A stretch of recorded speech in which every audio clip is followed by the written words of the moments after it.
So he's got a runner. Basically, he's got a dude outside the house at all times, just sitting in his car 24 hours a day. It's a personal DoorDash. So if he ever needed something, I don't know if you noticed, he was like, oh, I want to play Settlers of Catan. So he's like, hey, can you go get Catan? And the guy would just run to the store, go get Catan, and bring it back within 15 minutes. What? He was outside our house? The whole time. And he's outside the studio. Wherever he goes, these two people are there, 12-hour shifts each. So 24 hours a day, he's got somebody just watching his back.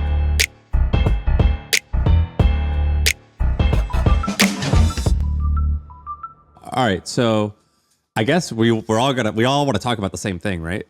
Yeah, this is gonna be the Camp MFM recap episode. I'm pretty sure that's all we're gonna talk about because it was kind of amazing and I got a lot of things to say. I have a lot of things to say. Let me set the background because you're the one who organized it. So I think you need a third party here. So basically a month ago, Shaan said, I'm gonna organize a basketball weekend and I want you to come and I'm going to invite some other people. Please Venmo me $1,800 and show up at this address at this time.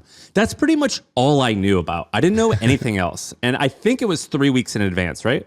Yeah, something like that. 3-4 weeks in advance. And in between then it got sort of canceled and put back on again. Because at first, I didn't know that. First I couldn't get anybody to come.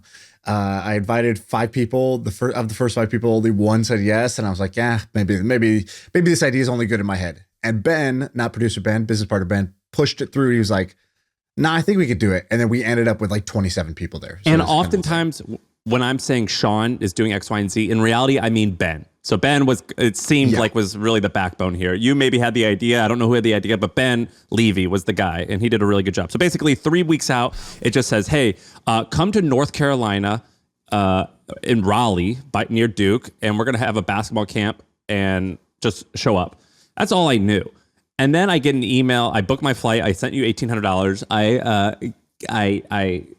A day before you sent out who's coming. And it was like me and you, both Bens, a couple HubSpot people like Jonathan. And then it was like Hassan Minhaj. It was MrBeast. And it was like 20 other really amazing entrepreneurs. And you rented out this, I don't know, farm, basically. Or farm. It's like a winery, yeah. Yeah, with like a lake and a zip line going into the lake. And it was like 24 entrepreneurs. And you hired this amazing basketball trainer who was also an entrepreneur. So he like fit in and was really insightful. And you kind of half-assed the incredibly unimportant things. Like there was like, when we went and played basketball, I was like, hey, is there any food here? And you're like, well, there's just a bunch of boxes of Cliff Bars. And like, oh, okay, that's okay. I'm okay with half-ass on that thing. So anyway, we all stayed in these 2 Airbnbs and just played like board games and like acted like 12-year-olds for like 2 nights. And it was amazing. It was so cool. Yeah, it was basically a summer camp for grown-ups. And the origin of it is pretty simple. Like I love meeting new people, I should say. I actually genuinely love meeting new people. In fact, the podcast was originally started as an excuse to just get to talk to really fascinating, interesting people. But I hate most of the traditional ways to do it. I don't like going to conferences. I don't like going to networking events. I hate just being like, hey, you want to grab coffee? So I basically was like, look, there's a bunch of people who I think are dope. I would love to hang out with them, get to know them, strangers become friends, friends become lovers, that whole thing. And then finally, I was like, what if I just did it instead of a networking event or a conference? Like, what if we just did it with something that it would be dope no matter who came? And so we had this idea for a basketball getaway. And we're like, all right, here's the criteria. They love basketball. Number 2, they're a great hang. Which is just great hang out with. And number 3, that they can teach us something because they're a baller in their own craft, whatever that craft is. And so that's why we had people in the house that had built billion-dollar companies. We had people who bootstrapped their way into, tens of millions, and that's where they were. We had people that were entertainers like MrBeast or Hassan who had millions and millions of fans and were creative talents. We had people that used to be in the NSA. We had a bunch of people from different backgrounds come up and join this thing. So that was the criteria. And that's basically how it played out. And I'm pretty sure, by the way, that it was the best weekend of Ben's life. Like, Ben, I don't know if you got married. Ben Wilson. I don't know if you got married over the weekend, but I want to talk about Ben. I want to talk about Ben in the middle or the end, but I have a feeling, I told Ben before we recorded, I go, Ben, the next 6 months in your life I think are going to have the most change you've ever experienced in your life. Totally agree. Totally agree with that. In fact, I was going to text you something very, very similar, which is like, I don't know if you realize this yet, but your life is about to change because you can't really go through, you can't just be surrounded by wildly ambitious people who like and believe in you and spend time, seeing other people who have realized their dream come true and not go back to your house and look at yourself a little differently in the mirror. Like you're going to look at yourself and be like, all right, let's turn that ambition knob up 2 notches, right? Let's turn that faith and belief in myself up because I saw that these people are no smarter, better than me. They're just people like me. They just went for it. Dude, and all the smarter, turn the knob up. All those quote smarter, quote better, quote more successful people were looking up to Ben. Did you notice that? Yeah, well, there was just a feeling of I wouldn't even say looking up necessarily. It's more like equals. I think everybody there viewed themselves as an equal to everybody else. I'm sure everybody there had a moment where they were like, dude, I'm way out of place. Some people are like at the basketball. They're like, oh, I play basketball, but I'm not really like that into basketball. So some people maybe felt out of place there a little bit.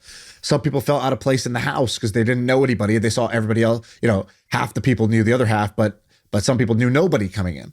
And half the people, and then some people I bet felt out of place because they said, wow, I'm talking to this guy who's, leaps and bounds further ahead in their business career. But everybody had to deal with that and then come to terms with that. I think that's, part of the challenge. So say your piece, Ben, and then I actually want to come back to you. And then me and Shaan, I want to go like, you go, I go, you go, I go of like the things that we learned this weekend. Because I know that you have a list and I have a list. Yeah, great. So Ben, do a quick one first. There's just so much to say. It was one of the best weekends of my life. It was so amazing. Shaan, I guess I would ask, there's like a really special feeling that is very difficult to convey throughout the entire weekend. You guys touched on it a little bit of just like no egos, even though people are at very different places. Like there was just this really feeling of openness and connection and like, even though there were these really, really successful people in all these different domains, like very little dick swinging, like everyone just on the same level, learning from each other. It was very cool. Shaan, like, what do you think it was that went into this weekend that created that environment where people were able to like feel that way and be that way with each other? I think it's 3 things. You actually mentioned 2 of them. First was the weekend felt very special.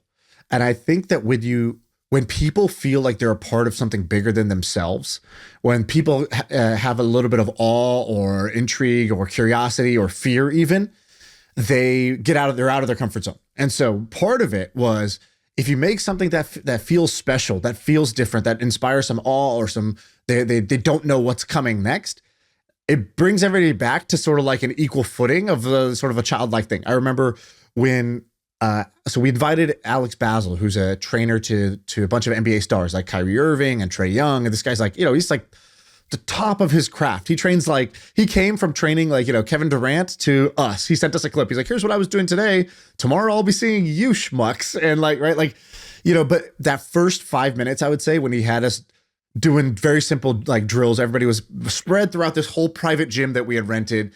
And we're all literally dribbling the ball almost accidentally in unison, like that old Nike commercial where all the beats sync up. There was little pockets, little moments like that where it just felt special. And, so I think that's the first piece is you got to give people a feeling that they're part of something bigger than themselves. Number 2,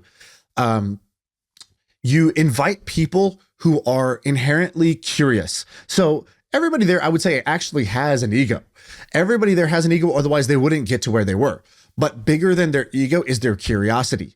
And so as long as you can create the curiosity factor where, who's this person? Oh, they're interesting. Oh, they're interesting. They're interesting. Then again, the attention they're so used to attention being on them. They're so used to being the most interesting person in the room.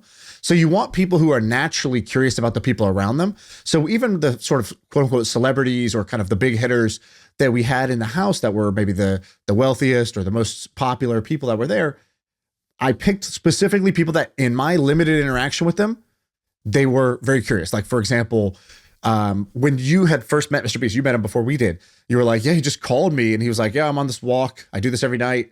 I just call somebody and I say, yo, teach me something. And it's like, already I know everything I need to know about this person. Same thing when Hassan came on the podcast, he asked me more questions than I asked him. I felt bad afterwards. I was like, dude, I just blew the podcast because he was asking me questions. I'm supposed to ask him. Nobody gives a shit about me. They wanted to know from him. But that showed me like he would fit into this group because he would be curious about, oh, what's this real estate guy doing? What's this guy doing who's rolling up like those claw machines at amusement parks and pinball machines? And like, that's what this guy does. And he's building a little mini empire doing that, right? You need somebody who's curious. Otherwise they would just be like, that's weird. I don't know. Stay away from me, right? You're different. Okay, what's your third? I would say the third was the immersion. So it wasn't like you couldn't get away, for better or for worse. Like normally you go to a dinner, you sit there for 3 hours. It's sort of a safe space. You know the routine, and then you leave and you get to go back to your place. So you can stay surface level with a lot of people. With this, it's like, dude, I'm sleeping in the same room as somebody else sometimes. Definitely under one roof for the house. We're eating breakfast together, lunch together, dinner together. We're figuring out logistics. Oh, you want to shower first or me? So you get people out. Dude, I shared a room with 2 other guys. Yeah, exactly. So I think like Ben shared a bed. yeah, Ben had one of our crashers, so I think he had to. You invited him, so you had to deal with that. Yeah, that's right. But I think that's the other thing, is so immersive that there's nowhere to run, and at some point you're gonna just be your real self, because you can only fake the funk for so long. You can do it for 2 hours, 3 hours, 4 hours. By hour 5, you're just gonna be sitting there, tired and cranky, and you're gonna be your real self, and like that's just the way it was. So I think that those are the 3 things I would say that like created that environment.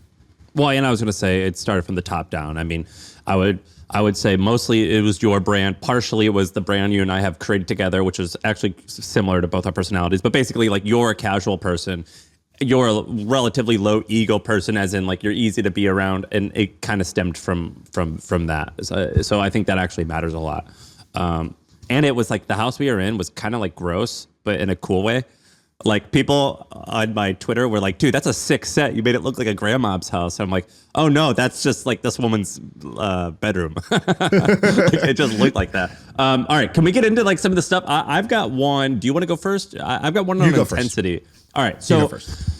All right, so if you're under 35 and you maybe don't know who MrBeast is, he's a YouTuber who's only 24 maybe. He's got 100 million subscribers, really big business that makes 9 figures a year, and he just makes tons of videos that gets viewed by a lot of the world. So I have an interesting story about him. So we were in a car, and I was talking about like a popular band or politics or something. I think we were even talking about a movie like Harry Potter, and I could tell that he wasn't registering what we were talking about. He was trying to partake in the conversation and be polite, but I could tell that he didn't like know what I was saying.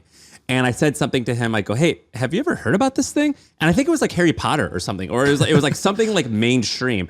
And he goes, no, I just don't know anything about that. I've never seen that. And I could tell that he didn't know this about a lot of things. And I said, what's going on? How do you not know about this? And he goes, when I was young, I made a goal when I was 15.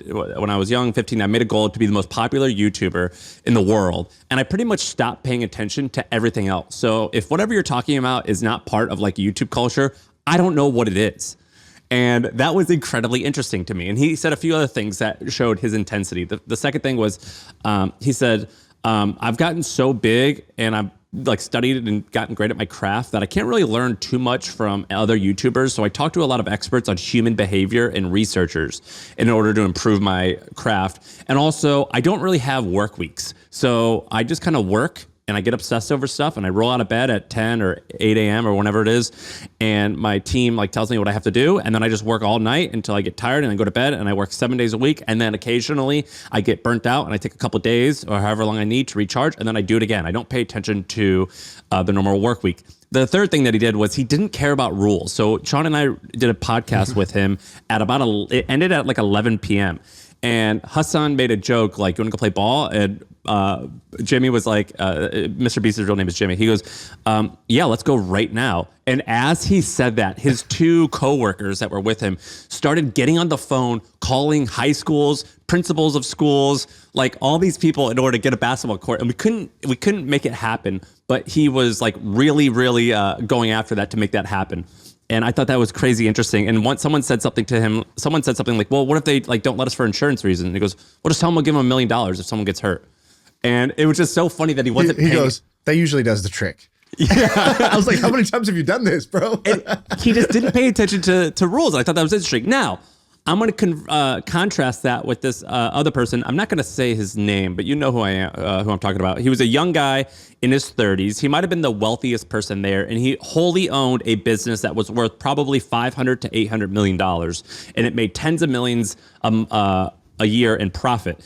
And he basically told me that he worked really hard to get it going, but now he works 1 week a month. 1 week, and then the other week a month, he likes to travel. And then the other 2 weeks of the month, he's just kind of searching. So his company, he owns a bunch of companies. The other 2 weeks, he's just online searching for other deals and companies to buy, but at a fairly casual pace. And I thought this was interesting because these two guys were the exact opposite of when you met them. One guy, you'd be like, oh, you're easy to be around. You're well balanced. The other guy, Jimmy, not well balanced at all. But both of them had this laser focused intensity of when they're on, and they played their game at a really, really high, highly levered, so lots of leverage at that type of scale, where it was just like anytime, if I make a decision, the outcome is potentially big, and I don't always have to make a lot of decisions. I agree with everything you just said. And in fact, I think we could probably do a 2-episode series literally just on MrBeast because, and I don't mean that because I'm a fan. Like, in fact, I watched some of his videos. I watched him after. I've watched a couple of his videos. It's not like I went in being like, ooh, this guy's my favorite, like it's not that, right? Like I've watched a couple of his videos. It's like, oh, okay, I get it. That's cool. I get why that works. But like, whatever. It's kind of a dumb, video thing, but it's like, it appeals to people. It's good. It's good fun. And, so it's not that, but I am now a much bigger fan of him after seeing how he operates. I'm going to tell you a couple stories. So you didn't go for this, but a couple of us who arrived the day before, Ben was there, we got to go visit his studios and we got to go tour his production facility, which is like, I don't know, Ben, how big is that place? Like 50,000 square feet or something like that? Like basically an airplane hangar, right? Imagine a giant airplane hangar. And on one end, they're like, oh, we're building this set over here. It's like a Hollywood production thing. So there's 4 production teams like individually that are each creating different videos at the same time because they're all going to get released, next month or whatever. And you're like in rural North Carolina. People make this pilgrimage out to go see Warren Buffett and they call him the Oracle of Omaha. And I was like, man, we're driving, we're making this pilgrimage. We're driving 2 hours after we flew 6 hours to get there. Yeah. But I was like, where are we? And where are we going for this pilgrimage?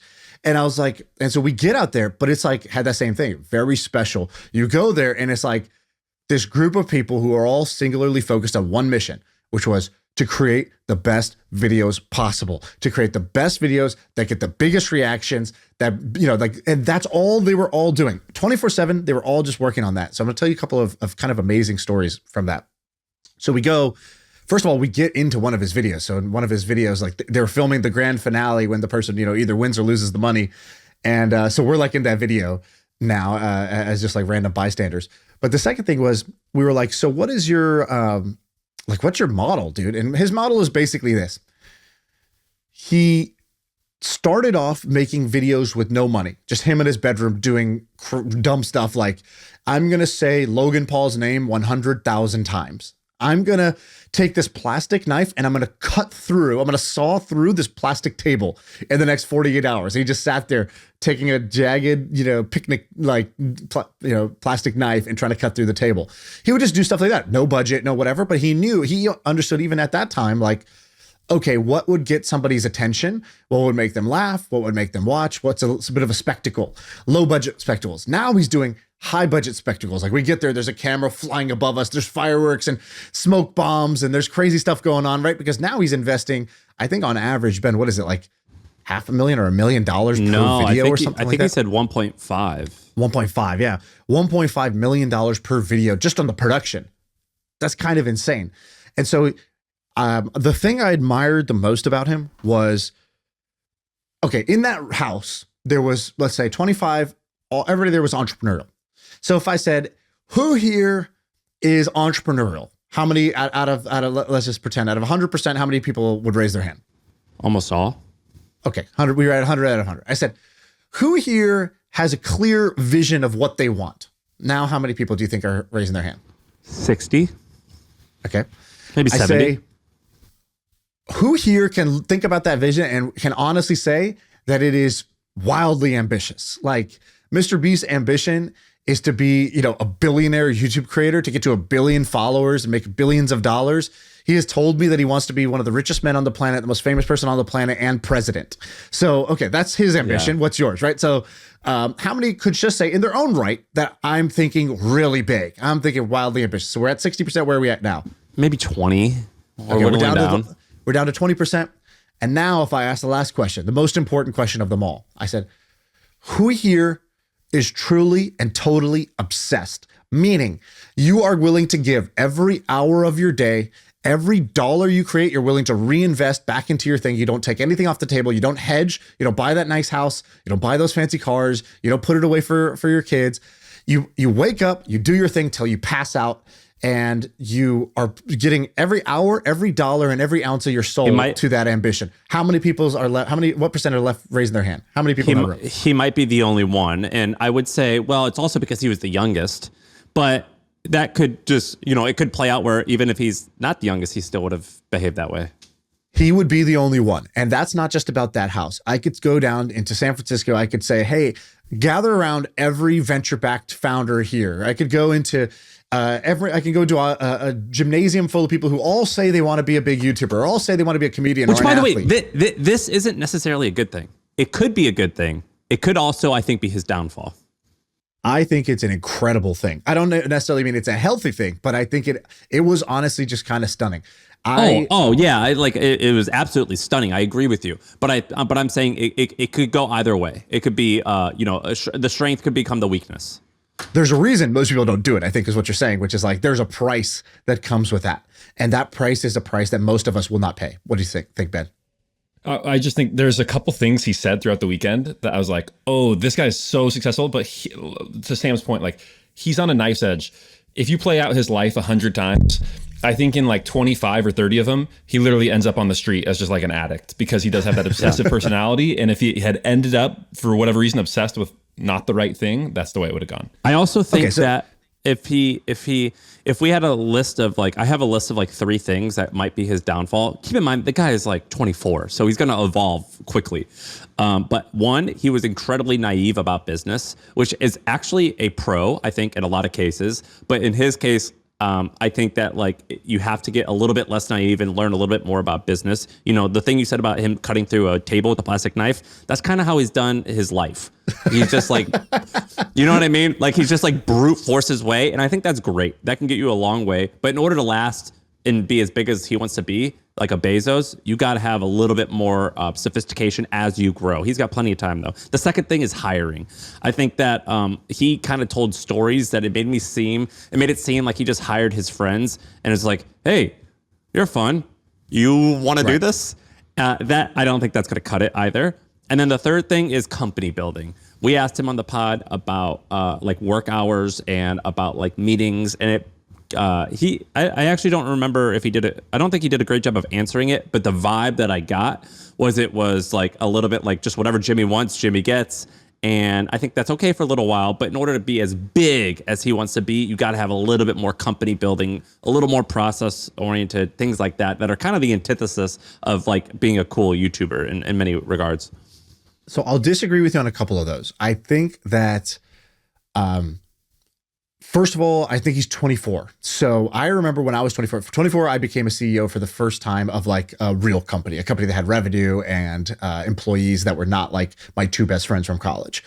And where he's at 24 and where I was at 24 is if me and Usain Bolt go and run a race. It's there is such a on one hand, he's sitting in a room. I think the oldest person in our group was maybe 43, and I would say the average age was maybe 34, 35, something like that. Probably something like that. Yeah, by the way, I'm not insulting him. I'm incredibly impressed. Right. So I just think where he's at on the learning curve, there is no shortcut to the learning curve. You got to learn all these lessons, but where he's at is actually pretty far along. And the brute force approach actually works. Like you said, there is a strength to that. And I think that if you're doing what he's doing, which is you're just F it, I'm doing it. I'm holding nothing back. I'm going to go all in, and I'm going to repeatedly go all in until this, I just find a way to make this work. I think that overcomes a lot of the mistakes you're going to make, right? Because maybe for the first billion or two. yeah, exactly. I think that is a great attitude. And what he proved is that you could have that attitude for a late stage in your career, even though he's 24, he's got late stage in terms of results, even though he's probably in 10%, 100%. In most cases, he's late stage. But in order to get as big as he wants, he said he wanted to build multiple 10 billion, even I think he said $100 billion company. We're talking Walmart. Like you can't always bet the farm at that size. And I'm going to be honest with you. I had an initial reaction to him that was sort of like, there was a part of me that was like, fuck this guy. Right. And not because he did anything bad. He's totally nice. But there was something that was like, his ambition is almost uncomfortable to where you're like, I'm not talking to somebody who they don't live in the same reality that I live in.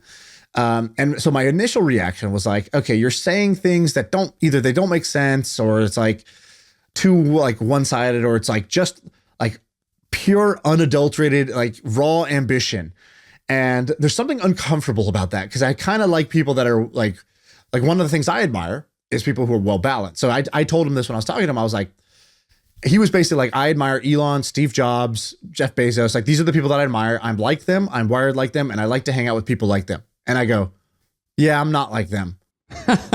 And we're on the phone. And now there's like a 10-second uncomfortable silence, because it was true. I was like, what am I going to do? Pretend I am? No. I could just, I'm going to say what's real. And I was like, I was like, that doesn't mean I'm not ambitious. I just point my ambition at a different outcome. So those guys all created like world changing, like they became the wealthiest men on earth. They created like, world changing like spectacles, like landing rockets on, self-landing rockets, self-driving cars, electric cars, all this crazy stuff, right? Created the iPhone. So those people, they were wildly ambitious in that way. There are other people that are wildly ambitious in other ways. I said, like somebody I look up to, I model myself after, is like Naval. I think he's really successful in business, but also he's revered because of his wisdom, not because he created the iPhone, right? Like, he hasn't gone through 5 marriages and breakups, and like, he hasn't like been bankrupt and then back to the top and then is depressed, but he's super successful. I was like, to me, that's not winning. But I get it that for other people, there is winning. I'm glad there's people who think that's winning, because they're the ones who are going to create the next iPhone and create the next Tesla. But I just was explaining that to him. And I think that was the only, I don't actually think he's naive about business. I don't actually think he's about anything. I just think like when you have your play style, it's very sexy to be like, my play style is the play style. My play style is the cool one, and all the other ones are weak for these other reasons. And I think as people get older, they really start to respect other people's play styles. I think this has happened for most of the people I really get along with, where they're like, it's like, yeah, they can admire a billionaire as much as they can admire a single mother, because they're like, dude, these are just different games, but I really I can admire, and not in like a token, just saying the right thing kind of way. Like they truly feel it in their heart. Like they truly feel that, wow, what you're doing is your Super Bowl, and I respect the way you approach your Super Bowl, and your Super Bowl is just as valid as my Super Bowl, even if they're totally different. That's a great way to put it. The way that I also put it is, I say, I don't care about money. I care about people who like actualize their dreams, and their dream could be to be the best parent. Their dream could be to be a billionaire. It could be to be an athlete, to be strong, to be skinny. I don't care what exactly your dream is. I just want to see you achieve it, and that makes me happy when I see someone going places. And it just so happens that money and traditional success is a very practical way to measure that, or to like achieve it. Like it just says like, well, I just do this business thing, as opposed to being the best parent. It's a little bit more challenging, but yeah, I completely agree with you. We have another friend, or I have a friend. You've met him. I don't know if you love the guy or hate the guy, because he also is uncomfortably ambitious. He came to a dinner with us. I don't want to say his name, but he came to a dinner with us once, and you could describe your impression of him. But he's also. I was embarrassed to be around him. I met him when he was 19, 20, something like that. And he, at that time, was basically like, yeah, I'm going to be a billionaire, multi-billionaire. Just a matter of like, is it at 25 or 26, 27? But I don't know when. And I was like, so do you date? He's like, no, I'm just going to wait till I'm a billionaire. Then I'm going to date like, the hottest woman on earth, who's also like, loves me and is like the heir to the throne somewhere, right? Like he's like, I'm just going for a 12. And he's like, so first I'm going to become a multi-billionaire, then I'm going to date this 12 and marry her. And then I'm going to have like all these children, and then my children are going to do this. And I was just like, wow, that's like, and like if somebody else was like really excited about their thing that's like kind of small, he'd be like, well, that's kind of a waste of time, right? Like you could why not just do something bigger that would make you more money? And like, he's just so matter of fact, so black and white about it. Well, how's he doing? Not in a way that's rude. Like he's not trying to be rude, but he just genuinely only obsesses over his thing, which is in his case, like investing and being like a better investor than Warren Buffett. He's like, I've watched every video, read every book by Warren Buffett, Ray Dalio, all the greatest investors. I've studied them. I'm just as good as them. Yeah, I'm younger than them, but I'm just as good at them. In fact, I think I'll be better than them. By the time they're 90, I'll be better. How's than it going? I mean, who knows? I don't know. I literally can only check in with them so often, because if you talk to him too much, it's just like, oh, dude, like I get a headache. Like, A, I feel insecure because I'm not as ambitious, and then B, I just get frustrated because I'm like, dude, come back to reality. Like you're floating away in your own bubble somewhere. But I like people like that. Those people also are like, they serve a real place in my life. Can I bring up a different topic other than MrBeast really quick? That was subtle but crazy fascinating. So Ben Levy invited this guy whose Twitter handle is Commodore. And Commodore is famous, I guess, because he started a DAO and he's trying to buy an NBA team, and he's raised tens of millions of dollars to do it. And I started talking to this guy, and we started talking about, just all types of stuff. And I go, "What's your name, by the way?" And he goes, "Commodore." I go, "Oh, that's a sick name. Like, why'd your parents name you Commodore Wilson?" I forget what it was, but he goes, "Oh, that's not my real name. I'm anonymous this weekend." And I go, "What?" He goes, "Yeah. So like, in order not to have like some legal implications, and I don't actually know what all the implications were." He goes, "I'm just anonymous." And I go, "Does anyone here know who you are?" He goes, "No one here knows my real name." Ben Levy, the guy who invited me, he has no idea who I am or my name. And I was like, "What? That's interesting." So I just called him Commodore, and we talked about like family. We talked about his wife and children, where he lived, and how like, I am maybe familiar with that area. We talked about all these things, and we got like 30 minutes to do a really deep conversation. And I was like, What were you doing before this?" He was like, "Oh, I was doing this, this, and this." I was like, "Oh, wow, that's amazing. What was it called?" He goes, "Oh, I can't tell you. I'll dox myself." And I was like, "Oh," and I got back, and I like remembered we are anonymous. And I thought that was so fascinating. What did you think about that? I don't know. I didn't find it that fascinating, but now that you say it, I'm like, yeah, that was kind of crazy. Like, it didn't feel crazy. It didn't feel crazy. You see people who have their like handle online, and that's their persona. But you're right. I've never actually just met one of those people in real life and have them just be like, yeah, that's my identity. I've just I don't use my birth identity, my legal identity. I use my online identity as my main identity. And I asked him if his friends knew. What's up, Commodore? I called him Commodore the whole time. I thought that was his real name for the first 24 hours. Every time he walked in the room, people are like, Commodore. Hey, where's Commodore? Is he ready to go? And it's like, that's not like, who is this guy? Nobody here knows who this guy is, and we're all okay with it. That was you're right. That was kind of amazing. And I was like, "Can I just take a picture of you and like reverse search this?" He goes, "You can, but you won't." And I was like, "You're right. I'm not going to." But there was sort of a respect at some point. It's like, I'm not going to try to know this because you're cool, and I don't need to. Why would I do something you're not comfortable with? You don't want that? All right, I'm your friend. I'm not going to do that to you. Dude, it was so weird at first, and then it became completely normal. And now I totally get this Anon thing. And I asked him, I go, do your friends know who you are? And he's like, they a lot of them just don't know what I do for work. So there was a group of people there that are pretty interesting. So one guy who we both loved, who we did a pod with. So I guess I'll explain the rest of the setup. So we did a couple other cool things, I thought. We had a chef who was there at the house just making all the meals. That was great. Awesome. So nobody had to think about anything. We had just cutting up fruit the whole time. We just had like trays of fruit and like snacks the whole time. I thought it was great. Yeah, it was incredible. And then we had Kevin Durant basically sent us like 30 pairs of his shoe. Dude, so that was so baller. Everybody who got there, they got a pair of his shoes. We got a custom like shirt jersey that said Camp MFM with your name on the back and your number. So people kind of had their like jersey for the weekend. We got they also sent like Nike sent bags for us.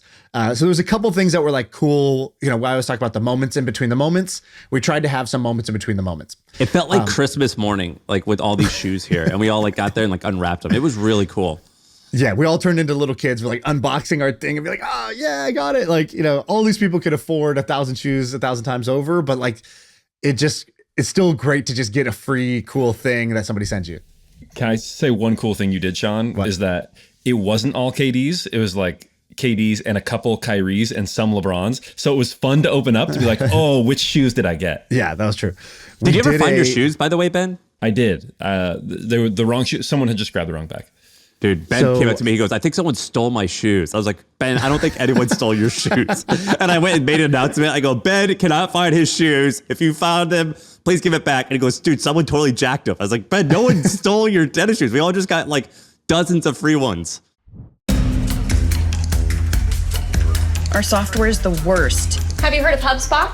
See, most CRMs are a cobbled together mess, but HubSpot is easy to adopt and actually looks gorgeous. I think I love our new CRM. Our software is the best. HubSpot. Grow better. Some other great moments. So we had gotten connected with the guys at Duke because we're in North Carolina, and we had said, hey, can we come like get a tour of the place? And they did. So basically some of the former players who are now coaches, some of the current players basically came together, and they took us on a tour of the practice facility. What did you think of that, by the way? You're not like I went to Duke. It was that, inspirational. To me, was obviously cool. Dude, it was so cool. It was so awesome. So I don't know anything about basketball. I even made a joke when we walked in. I go, Ben, who's that dude? And it was Coach K. And I was like, yeah. So like, I don't really know anything about basketball, but it was inspirational because the coaches, it's like the assistant coaches now, I think they told stories about working with Coach K, who's like known for, 30 years of excellence and tradition and like perfection. And they told some amazing stories. And I did feel like I was in a, holy place when I was there. So I want to say something about that too. So one of the players there, Emil Jefferson, who he was on the championship team maybe 7 years ago or so. Was he like the coach, like the guy leading the tour?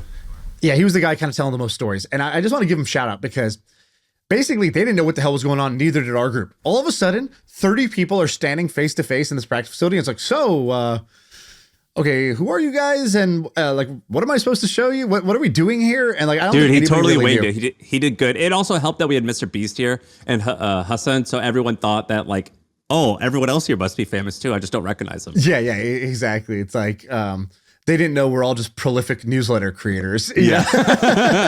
Podcasters and newsletter creators, and a couple actually famous people. Yeah, they ball, we blog. Yeah, exactly. So he tells this story, and I just got to give him credit. Like, it's really hard to, like, that was like a make or break moment. Do you have a story or do you not? And I just want to encourage everybody to like, have a story in your back pocket. Like whatever the most common question you get, which is like in this case, like, what's Coach K like? What was it like playing here? What's it like? Whatever. And don't just be like, it was good, man. Really cool, really special to be here. Yeah, it's just been awesome. I've learned so much. It's like, that's what I would say 9 out of 10 people would have done. He's like, when I first got here, I thought it was hot shit, blah, blah, blah. And then Coach K was just yelling at me, man. And I didn't know what to do. He's like, later on, I realized that once he stops yelling at you, that's when it's bad because then he's giving up on you. But like, for that moment, he's like, in some practices, and then he said a counterintuitive thing. He's like, some practices, he just sat there, man. He didn't say anything. The whole practice, he wouldn't say a word. And you just think, oh man, he's just checked out. Like he's not doing anything. Like, I don't know. It's weird. I guess he doesn't care right now. But then 3 weeks later, he would reference something that he was observing that day. And you're like, dude, you've been watching everything. You got like cameras in the walls and microphones. Like, how do you know all this stuff? And he tells the story. He's like, we have this one little film room and the secret, like, he's like, see that wall right there? There's like a secret door. You go in there. There's a film room right next to the practice gym. He's like, and he took me in there. He's like, come here. And I go in there and I hadn't been playing that well. And he takes me in and there's like all these screens in there. He's like, and on all of the screens is just a picture of me, like various pictures of me, all doing the same pose where I'm just sitting there like this. I'm exasperated. I'm like mad at the ref or my teammates or the coaches. And your hands are out. My hands are out. My hands are up. My palms are up. I'm like, it's like the why like type of like expression. And already everybody's on the edge of their seat in the story because we're like, hey, this is cool. This is interesting. I want to know, what was this about? He said, look at this, son. You're one of the leaders of this team. You look like a beggar. You're sitting there with your palms out, begging for a call from the referee, begging for the coaches to help you, begging for your teammates to do something. He's like, you're a leader. I don't ever want to see you look like a beggar again. He's like, don't do that. This is not the body language of a leader. Look at your face, look at your hands. And I was like, such a good story. Such a good story. He's like, he's like, dude, rest of the season, you'll watch me. If something happens, I'm like this. He's like, does a totally different pose. He's like, you'll never catch me doing that pose again. And I thought, a great way to connect with the group, right? Like we're all like kind of CEO leader types. So you tell a leadership story, you tell a counterintuitive one, an entertaining one, and it's a happy ending, right? And I just thought, man, he just killed it with that moment. And I just felt for myself, if I look at how I was hosting that weekend, I felt like if I was going to level up how these things go, that's one thing I want to work on, is in those moments where you need to either make the toast, welcome everybody in, tell the story, get people primed for what we're about to do. Like, the difference in the whole experience can just be in that like 2-minute story right before you start. And that's what I want to get great at. Dude, let me tell you another thing that was great about this event, and it's all about you. And again, when I say you and Shaan, I'm actually meaning probably Ben. 40% Shaan, 60% Ben Levy. So basically, I told you this like 3 times. You pulled this off perfectly, and you nailed the important stuff, and you failed and ignored the non-important stuff. The non-important stuff is the nice to haves but here's the thing, most people would spend time on that. So you had no website, you had no like invitation, you just DM'd people and you said, Venmo me money. And I didn't know what I was getting into, but I just trusted you. You last minute sent us the address. So basically, like on the way to the airport, you told me the address of where I had to go to. I didn't know what time dinner was. I just know I just sometime throughout the day, hopefully I show up at this address and like hopefully there's a place to sleep. All I did was I sent you money and I told you my shoe size. That's all I did. And I showed up and there was all these amazing people there, and you nailed it and you did it quickly, and the Airbnb was perfect. We had a chef there. That was perfect. The house, pretty messy. Kind of just not messy horribly, but borderline like, this is disgusting. We go and play basketball all day, and you had this amazing trainer at this awesome high school gym that was also perfect.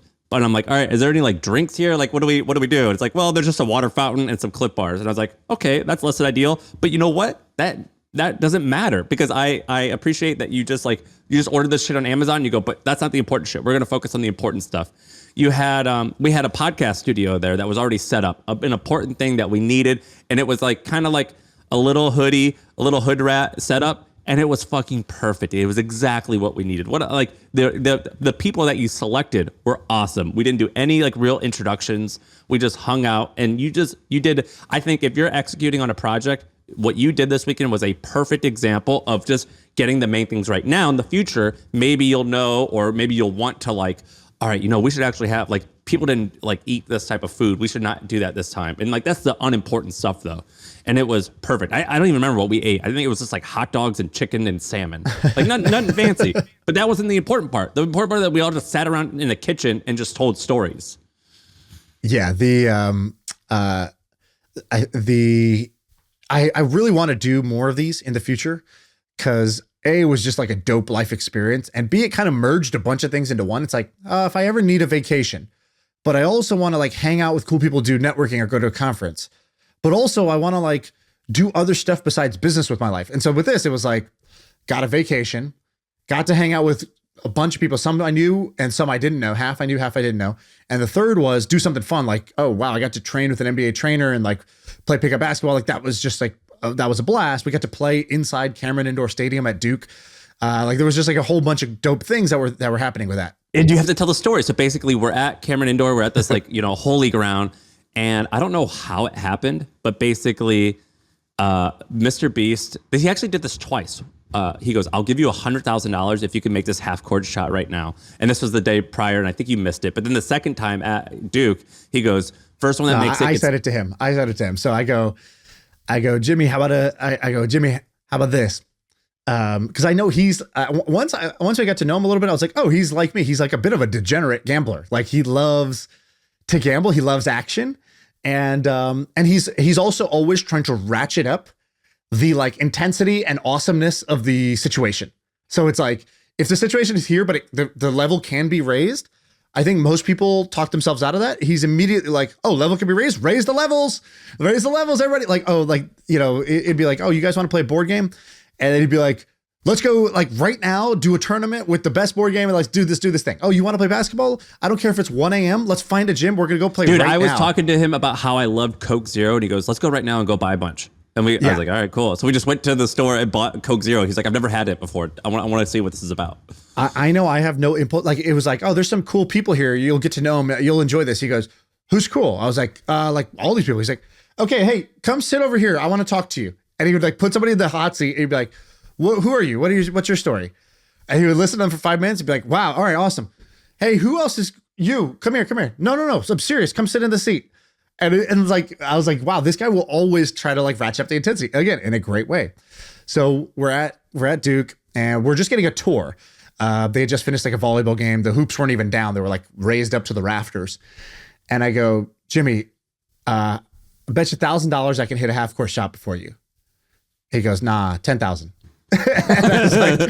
I was like, deal. And I was like, hey, to the Duke guys, I was like, any chance you can like set up the court real quick? I just bet MrBeast 10 grand I can make the shot before he does. And they're like, no, we're not supposed to, but I kind of want to see this 10 grand. All right. And again, the reality was we weren't even supposed to have gotten in there in the first place. All the hoops were gone. There was another game somebody else is coming on the court soon. And reality has no bearings on what he wants. Like the world will shift to what he wants basically. And so sure enough, all of a sudden the hoops come down, ball appears out of nowhere and we're doing this thing. There's like a circle around us. And now I'm like, oh shit, all right, I got to hit this shot. And took you like 4 times. Yeah, basically two or three attempts. No, come up close, but not quite. And also you could feel in the moment that like, okay, well, if this takes a while, something that was really dope is about to turn really lame to watch somebody. If you ever watch a slam dunk contest when they miss 9 times in a row. Yeah, like there's a performance here. So I was like, I better make this shit. And sure enough, shoot it, hit it. We get it on video. I win 10 grand. And did he give you the money? No, he hasn't paid me yet. I gave him he's like, you want it in Bitcoin? Or he's like, or maybe I'll send 10,000 in pennies to your house, just like in a giant pallet. And he goes, by the way, that will cost me $2,000 to ship because he's done that before. Yeah, exactly. He knows the logistics of this. Ben, what did you think of? I have a penny guy. Well, yeah, he does. What did you think of Shaan's execution? Did I nail it? Yeah. I think you were 100% right. Nailed execution. Yeah, like I said, just everything about it was perfect. Shaan, do you think it's something like, could you just copy and paste it, or does it need to be different every time in order to create that feeling of it being special? I think you could copy paste 80% of it and you would change 20. And so I think that would be the plan. I want to basically, so I just bought a domain. I'm putting up a website today, mfmcamp.com. And I'm going to put the pictures from this one. I just kind of want to make a blog of where this was, but I'm also going to put a form on there for people who want to come to this in the future. Because half the people who came to this, I didn't know. They had reached out. Dude, I don't think the idea. I think you should let people apply, but I don't think you got to keep it just like 20, 25 people in like, unfortunately really exclusive. I'm going to do 2 versions. I'm going to do the exclusive one, which is like, basically it's hitters only, right? No small boy stuff there. That's what this one was like, right?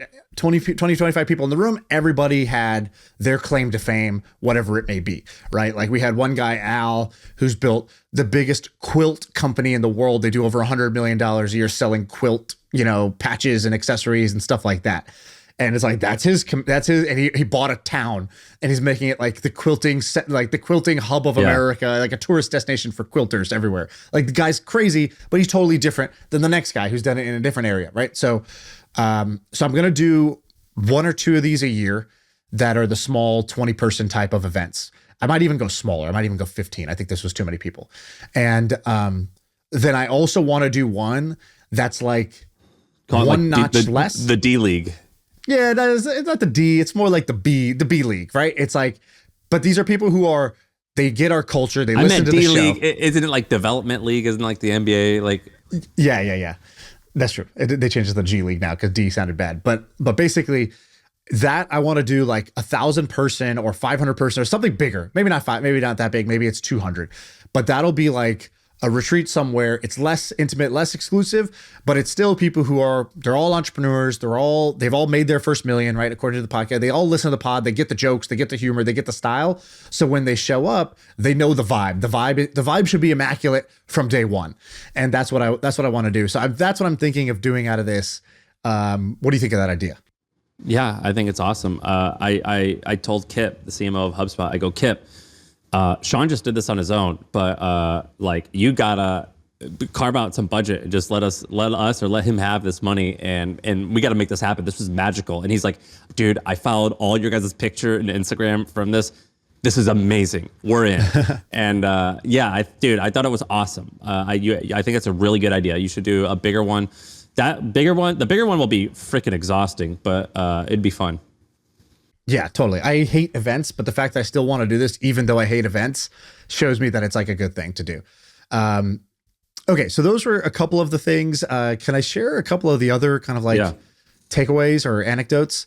So one takeaway, a lot of people there like were pretty, I'll call it like straight and narrow now. Like it's like a lot of the conversations were like about their kids.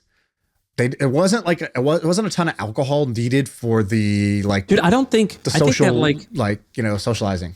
Nick had like a whiskey and like maybe other people had like a beer, but there was virtually no alcohol, no drugs. At worst, it was like some tobacco, and that was it. And we played board games. That was you. That was me. No, that was Huber. He smoked a cigar. Austin Reeves smoked a cigar. Yeah. Yeah, true. I'm going to read this. So Nick, who's Sweaty Startup on Twitter, he wrote a blog post. Did you read this thing? He goes, yeah. I spent the weekend with multimillionaires. Here's what I learned.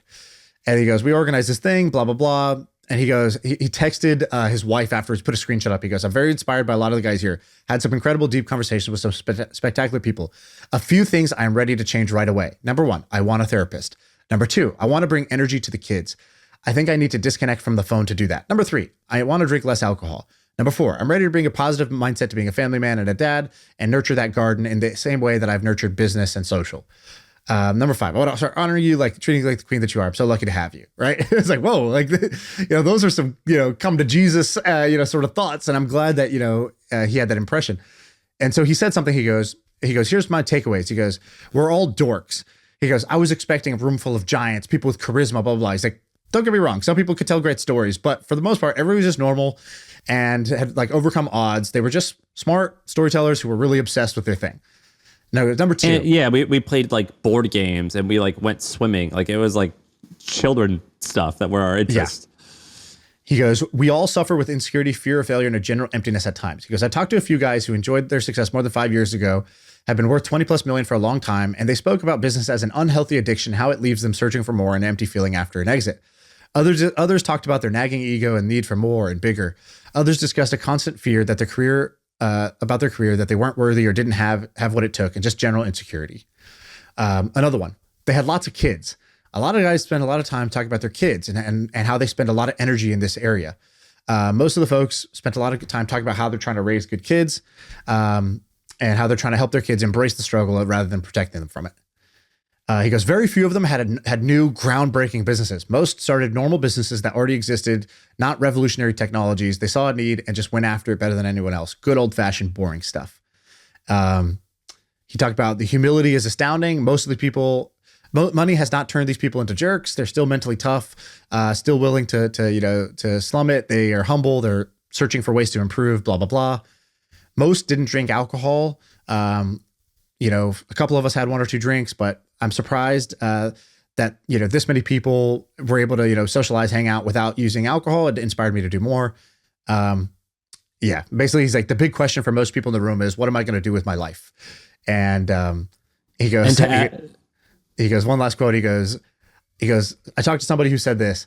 I walk around my house and my office sometimes just acting like I'm doing things. Then I just go outside, walk around, or I cut wood. He's like, you know, he's like, everybody is kind of, you know, on some kind of search. So I thought it was a really good recap. To add to that, most people were really transparent.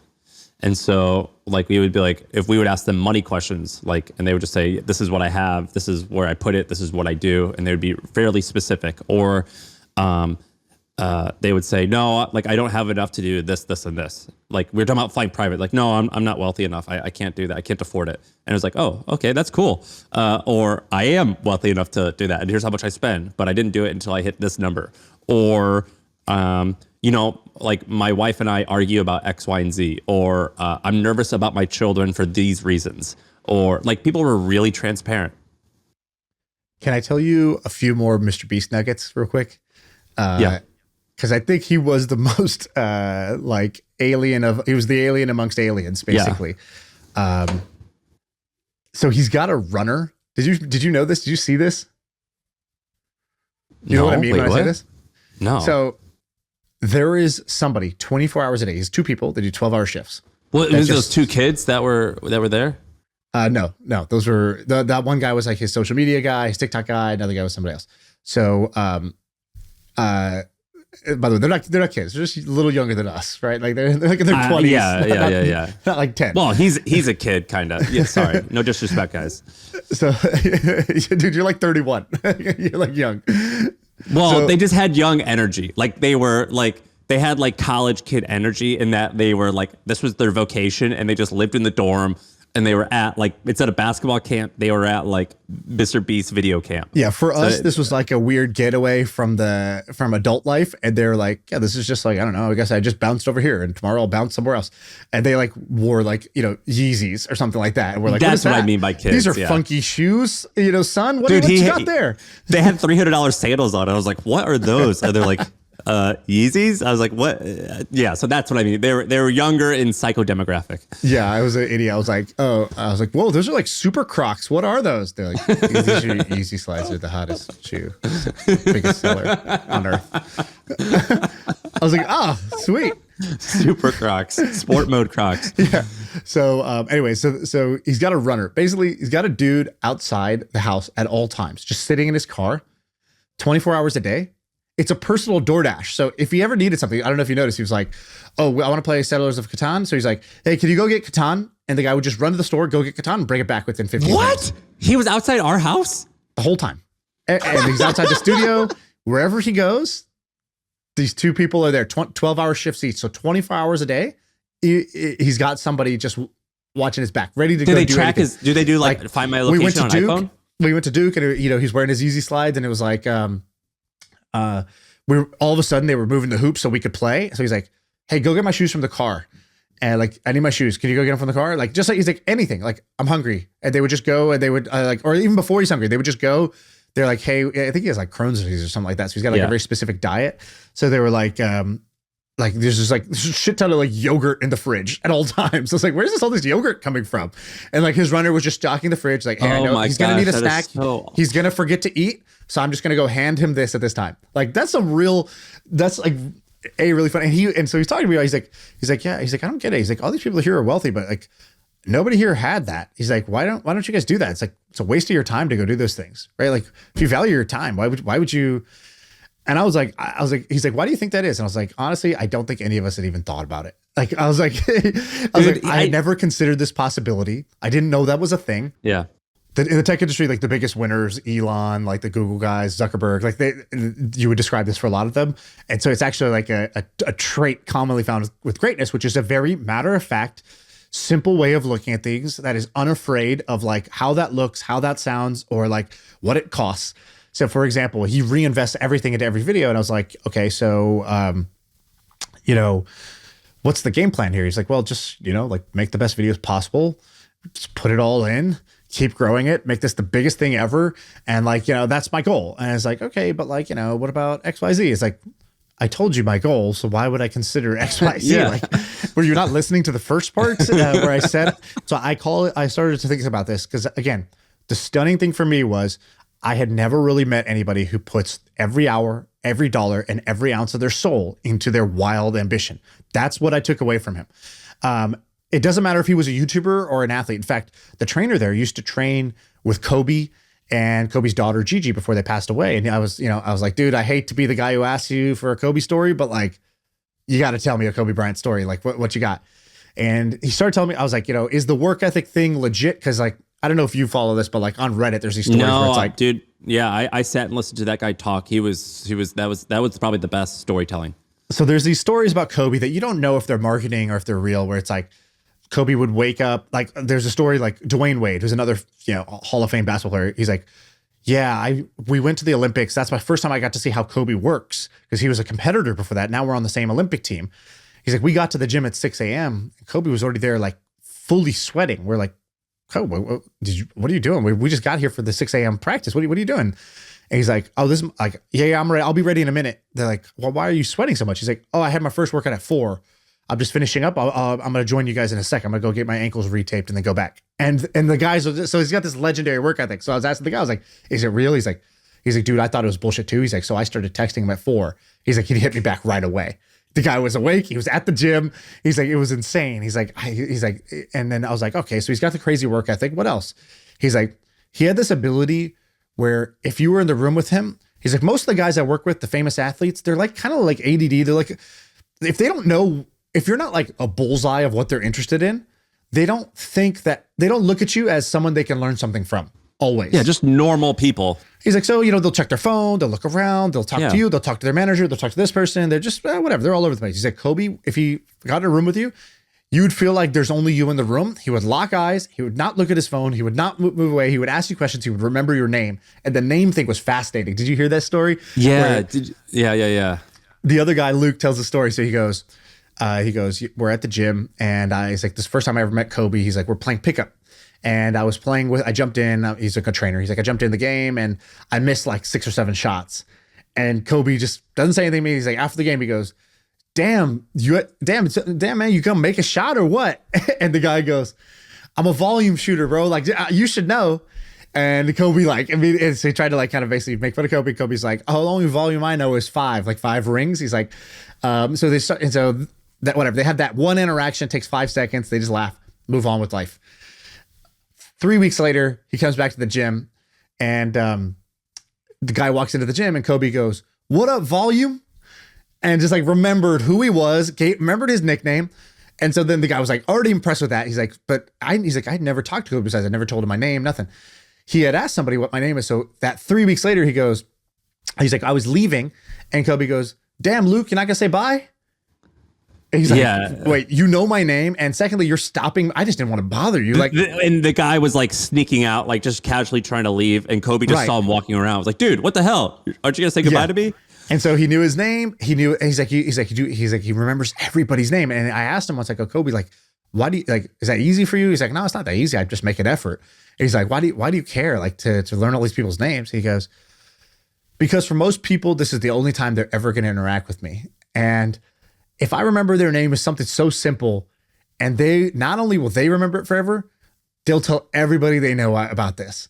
He goes, so I'm not just like making an impression on them. I'm making an impression on 1,000 people throughout their lifetime that they're going to tell this Kobe Bryant story to.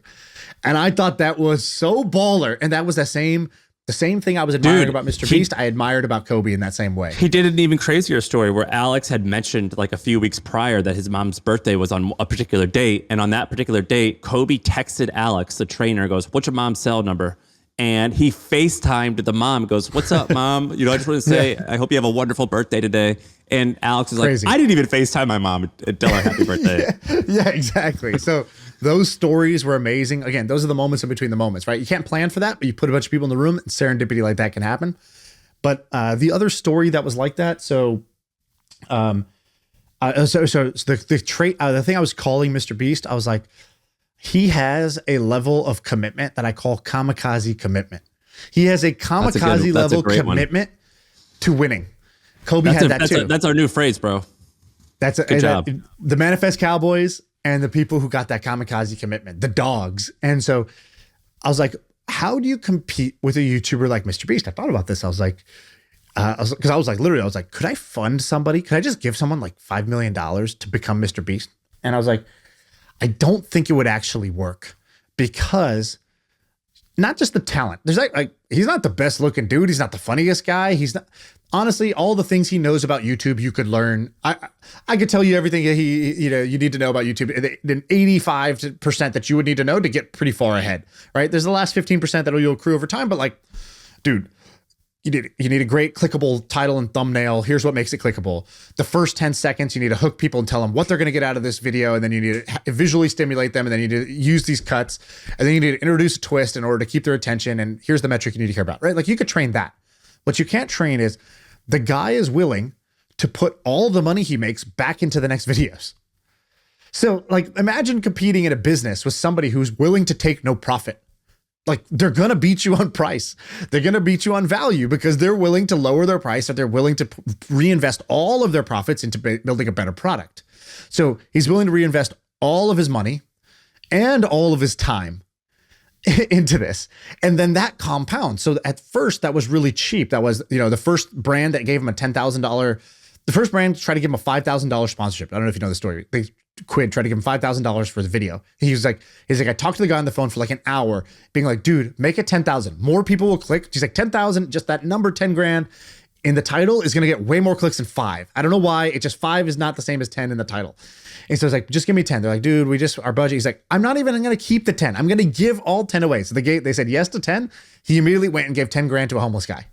And then that video gets like 1 million views and all the stuff that pays the video off. The advertiser's happy. So then they get 20 grand, 30 grand, 50 grand, 100 grand. And eventually advertisers are willing to pay nearly $1 million to be a part of these videos.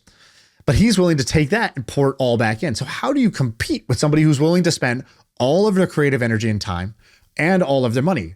I think that is like just kind of awe-inspiring to see somebody execute the like sort of kamikaze commitment strategy. I know I'm not willing to do it. Maybe because I'm willing older, to do it. I got kids. I don't know what it is. I don't know what the factors are.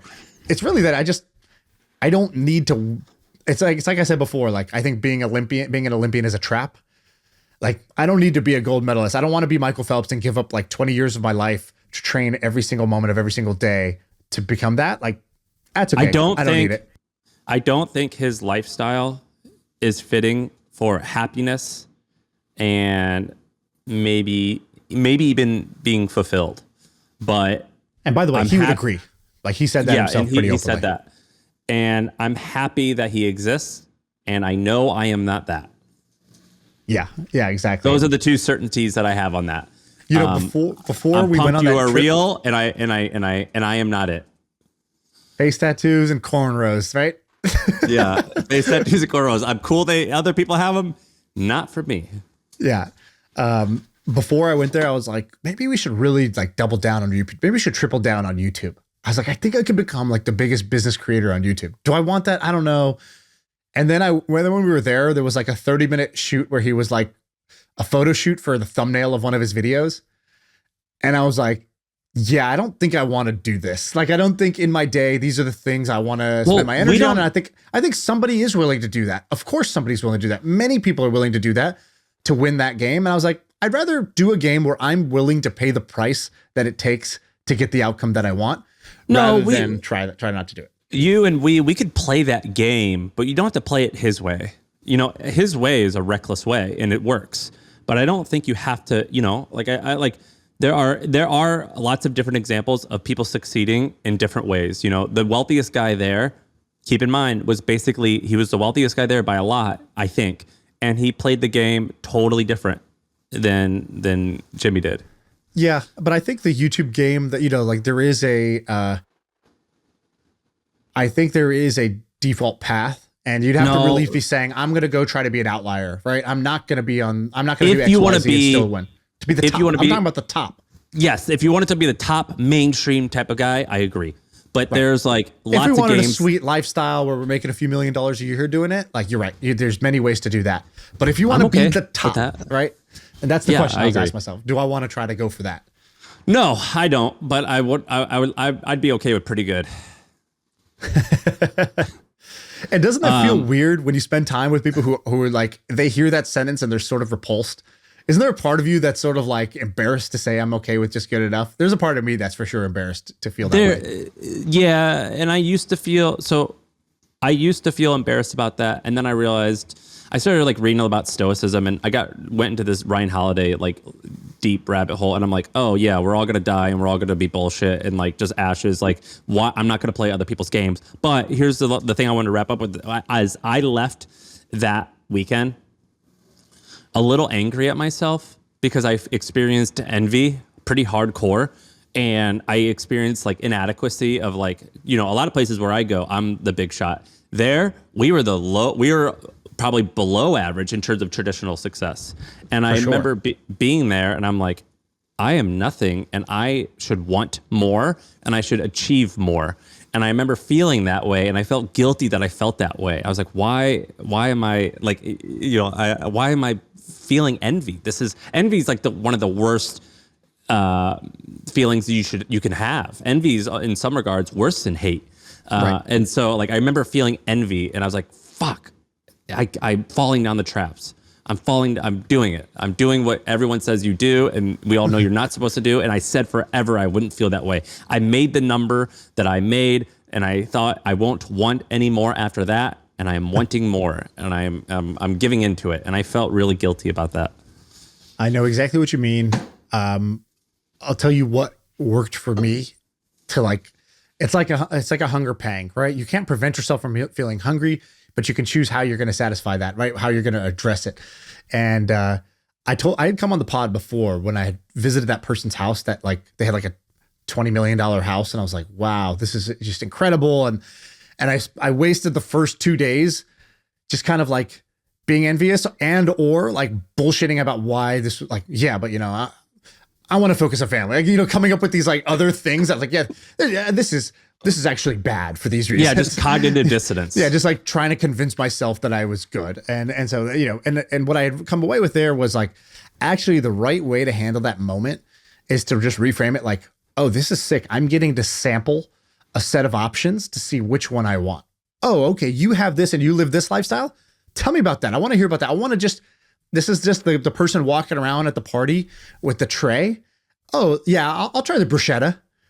Okay, do I like bruschetta? Is that what I want? Okay, now let me try the shrimp. Okay, is that what I want? Is that what I like? So that's at this place, I didn't feel the envy per se, because as soon as it came up, I was like, oh, this is cool. This guy lives in Puerto Rico and does this, this, and this. Instead of feeling jealous, I pay so much in taxes and he doesn't. Let me learn about that. This person has this wild success and they kind of work this one week out of a month.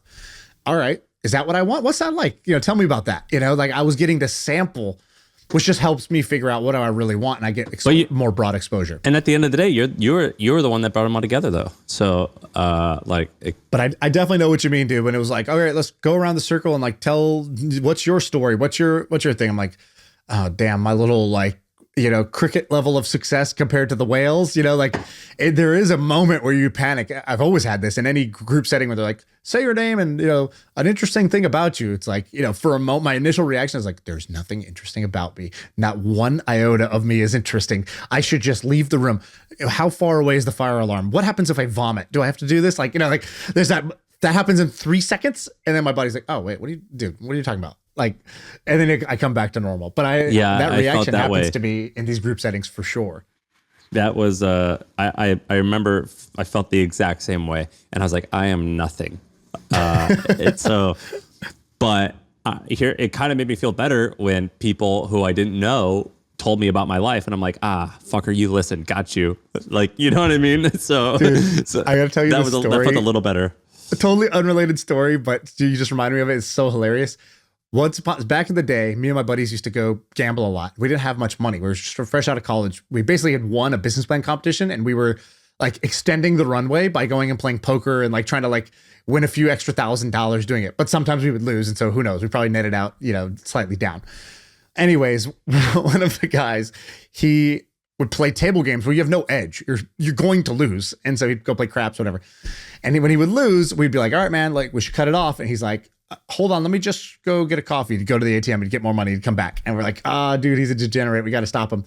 But we didn't. So we came back up to the hotel room and he's gone for like another 5 hours. 5 a.m. he comes back into the room and I wake up because I hear the noise and he doesn't know that I'm awake. We're asleep. He doesn't know that I'm awake. And he comes up he stands in front of the mirror in the hotel room. Actually, first he goes to the bathroom, changes into the robe, which is always the sign of somebody trying to get their value out of the hotel room because they lost a bunch of money in the casino. There's a little tip for degenerates. It's when they start using all the shampoos and stuff, they're trying to get back at the casino. So he comes out in a robe, he's looking at the mirror, and he just goes, "You suck. You suck." And he just goes, "You fat fuck, you suck." And he's just dissing himself, and he just goes, and he just holds up his hand, he goes, five iPhones. You lost 5 iPhones. He's telling himself this. And dude, I start laughing so hard. He realizes that we're awake. And then it was like, it totally lightened the mood just because of how funny the situation was. And we always reference 5 iPhones. We always like, if I go gambling, he's like, how many iPhones? I'm like, 3 iPhones. I lost three iPhones. Yeah, about a stack of phones. Rappers use like racks. Like how many racks did you lose or how many racks did you win? We use iPhones. And dude, I'll never forget that story. It was so funny. And that's what I was telling myself. 1 million subscribers. You only have 1 million subscribers. I remember You suck. Delete your account. That weekend, you and I, this channel, we hit 100,000 subscribers. And then I went and looked at Jimmy's numbers, and I think he was adding 1 million a week, or sorry, 1 million a month. I forget what it was, but 100,000 a day. He was what he was adding, and I was like, Yeah, we were like, we just hit 100,000. He goes, nice. Today? I remember that's how I felt. I was like, oh, we suck. We suck so hard. I felt that way. Ben, are people? Is this going to be a great episode? I got so much energy from this. This is definitely self-indulgent, but like, who cares? I needed to debrief this, and I would Me say too. like, I've been thinking some about parts this. were patting ourselves on the back, some parts were making fun of ourselves, sometimes making fun of other people. I hope we weren't hard on anybody. Ben, what do you think? It's good. The one thing we didn't talk about was the actual basketball, which I just, I would be curious, yeah. your So thoughts. here's the reason Ben's saying that. So in terms of best basketball players, What a coincidence, Ben, It that you was- bring up. it was like Ben was number 1, and then Nick Huber was like probably number 2 or number 3. Commodore was 2 or number 3, but Ben was clearly the best. And at one point, Ben, I think a couple times he dunked in the game, but at one point he like dunked on Jimmy, and there's a perfect picture. Ben was without a doubt the best basketball player there. That was for sure. So I have to tell you, before going, I was talking to my wife, and I was like, I think I'm going to be the best person there, but like a big struggle for me is I want to like keep everything in check. Like, there's a lot of people there with a lot of money, a lot of influence, like a big audience. Like they could do things for me in the future. I don't want to like offend anyone or upset anyone. Like, keep blood in check. Like, I don't want to embarrass anybody or like be too competitive. Or just like seem like a ball hog or like come off the wrong way, right? I just want to make sure everyone has a good time, everyone has fun. So I go and literally, and for like 5 minutes, I'm good. For like 5 minutes, I'm just playing in the flow of the game, making sure everyone has a good time. And then Nick Huber comes down and like does a little move on me and scores. And Shaan, I don't know if you did this on purpose. Shaan comes over and is like, dang, Nick Huber is good. I think he's the best one here. And I lose it. I lost it. I like immediately went out of my mind. I was like, you think he's the best one here? I'll tell you exactly what you said. We're in the middle of a game, by the way. But this is not like I don't even know how we were having such a conversation. But I said something like, I was like, damn. I was like, Nick's good. I was like, we got to guard Nick. I think he's the best one here. And because we don't know anybody here, right? We don't even know who plays, who doesn't play. Like we're all finding out in the first 5 minutes, like who knows how to ball, who doesn't. And and Ben goes, F that. He goes, F that. I'm guarding him. And what do you go? You go, F that. I'm the best player here. I'm guarding him. And then you proceeded to, so then that, whatever. You I think I said I'm shutting him down. Yeah, you go, I'm shutting him down. And so you go, we score, we ended up winning that game. And then like whatever, I subbed out, whatever. And so 5 minutes later, Nick subs out of the game and he's just walking away muttering to himself. He just goes, I can't effing score on Ben. He's like a wall. And I was like, wow, mission accomplished. Like you really flipped that switch. And it was so fun to see it because honestly, every moment I've interacted with you outside of that game or like pick up basketball, you are, if I would just describe you as too nice, you are, like you are overly nice. You are overly, you're a very polite guy. You are low ego, very, very humble, too humble. I want you to have more of an edge and an ego and want to make your podcast the biggest podcast in the world. And like, I never saw that until we were playing basketball and I saw a different side of you. Dude, I was talking shit to him just to get him fired up, and he like he did the same thing to me where he just had his way with me, but I was talking shit to him constantly just to get him going, and he totally got going. And Shaan, you were really good too. You in that last game, you had a bunch of threes. You were shooting good. Yeah. We haven't talked about Shaan's big moment. What was the big moment? The half court shot? No, the big moment was when we were in the championship game, and I think my back was failing a little bit. We were on the same team. Yeah, what was and going I on? just You were didn't care. looking like you were in pain. I didn't understand that, but I was like, okay, give me the ball. So you guys know that like big dunk I had early on? I threw my back out when I did that dunk. So for the whole rest of the day, I had like no lift, and I was in like pretty severe pain, and so we were gonna lose. Like we were gonna lose pretty bad. And then Shaan How many points did you have? You hit like 4 threes in a row and like a couple twos. You like Yeah. took over the game. Yeah, I was also lucky that I was fresh. I had went and dropped Hudson off at the airport, so I came back in like right for the playoffs. Basically, everybody had been playing for like an hour before that, and I got to come in completely fresh, so that was kind of lucky. And then Sam, we don't have a moment where you dunked or took over the game, but I do have an award for you. Me and Ben Levy, we started creating some awards for people, and I'll just give you a sneak preview. Your award is person who most played basketball like it was football. You I didn't know are the a rules. Physical mother effer, man. You like, dude, if I was guarding you, you're the only person that anybody else there, okay, they could score on me, whatever, but I'm never going to call for a switch. I'm going to be like, I got this guy. If I was guarding Sam, I'd be like, who wants to switch? I'm not looking to be like a battering ram right now. Nobody else started boxing out earlier than you. Well, I go to bed and Commodore, I go, hey guys, I don't really know the rules. I can't dribble. I can't really do anything. What would you like me to do? They're like, well, you got a big ass and you can jump high. So just like stay down low and just jump up and grab the ball and give it to me. And I go, oh, yes, sir. I got you. I got you, Captain. And so that's all I did. That was amazing. That was a lot of fun. And yeah, let's do it again. All right. That's the